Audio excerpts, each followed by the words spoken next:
this warrior has 43,000 health. Ain't no way. 5, 4, 3, 2, 1. And with that pull timer, we begin the journey to complete all 3 Faded raids in one day, and the other 2 raids will be in separate videos. Are you serious? I have to reload in the middle of a fight? That's so stupid. I was curious how I would do personally because I don't raid a lot, but with the new talent system, I had faith I could contribute in some way. Phase 2.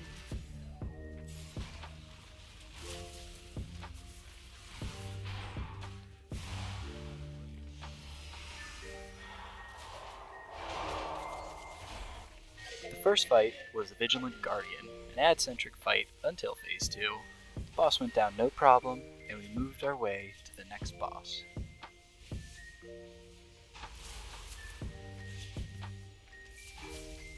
I'm definitely doing way less damage than I should, or that I feel like I would be doing otherwise.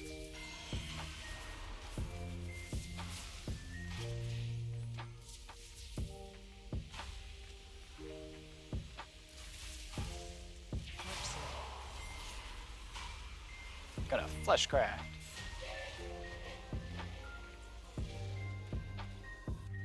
Most groups I was a part of elected to go for the ephemeral planes first, to take down Skolex and Zymox, but our group decided to go left to fight the Sausage first. The Sausage. We did have a weird occurrence when we tried to reset, which to me was funnier than anything. The boss walked off the platform and kept casting from nowhere until the people in combat died.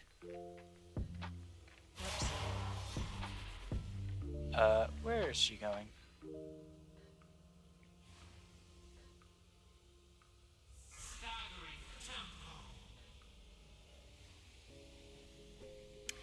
Well, that's interesting.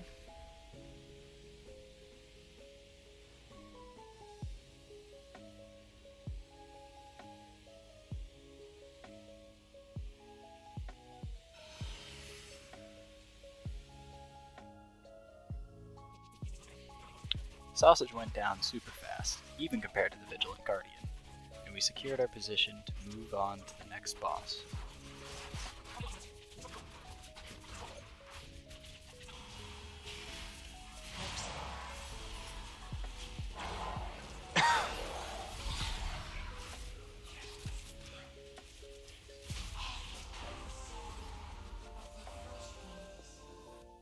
Next up on the list of bosses is the Prototype Pantheon, a set of fabricated versions of the Covenant leaders.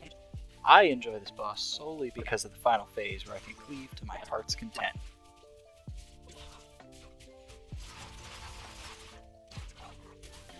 Watch your step.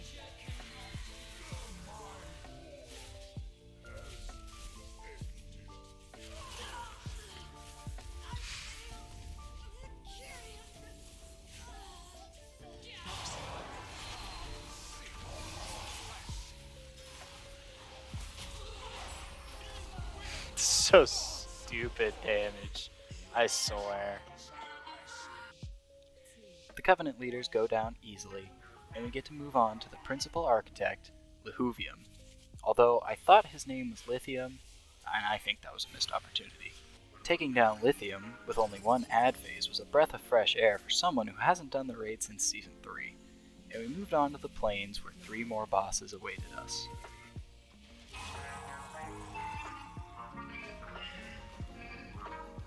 Easy. First out of the 3 is Skolex. There's not much to talk about with him, since he's an easy fight anyway, and we didn't even need to have him burrow once. Insane how these are going down so fast.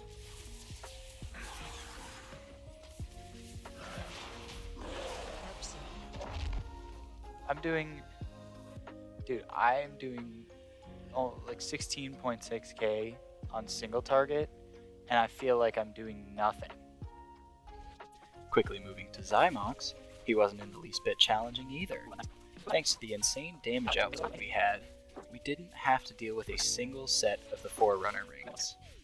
Just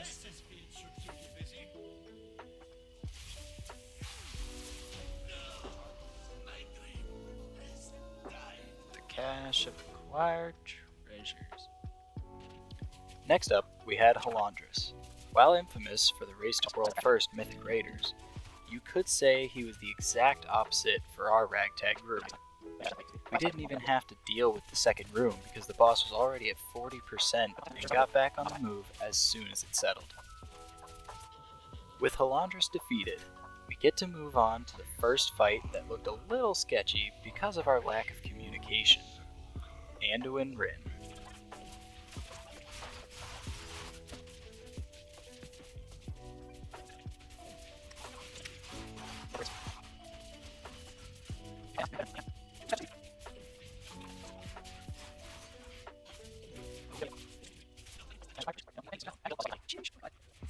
We only had about half the raid standing when the fight was over, but that was no matter as we brought the King of Stormwind back from the domination match.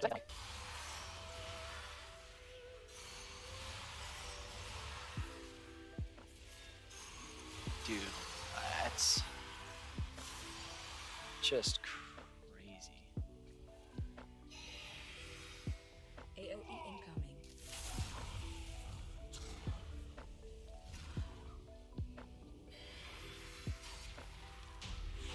This is insane. Help Zerg. Now, we reach the point where I have no experience with the fights, and I'm just hoping that DBM and weak auras can carry me in the mechanics.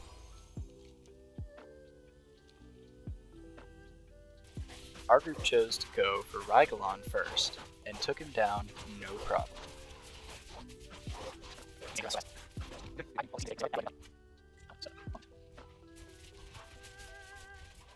Phase change. Venerated chest module.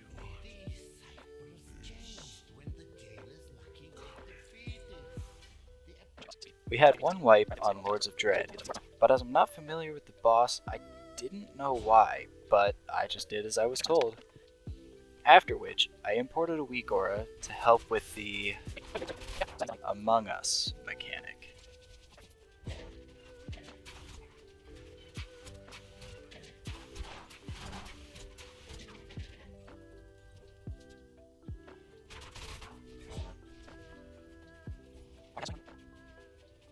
Even though I died near the end, we were able to take out the Dreadlords and move on to the big bad and oh so boring Zoval the Jailer. As the end boss, I really didn't care about him, but the fight was alright, and without any trouble at all, we completed Sepulcher of the first ones in less than 2 hours. Look at me, I did it. With that, we'll move on to the Sanctum of Domination next. If you're looking forward to see how I regress in quality, leave a like and subscribe to not miss the next video. Well, finished up the first full run of that, and holy crap, those damage numbers.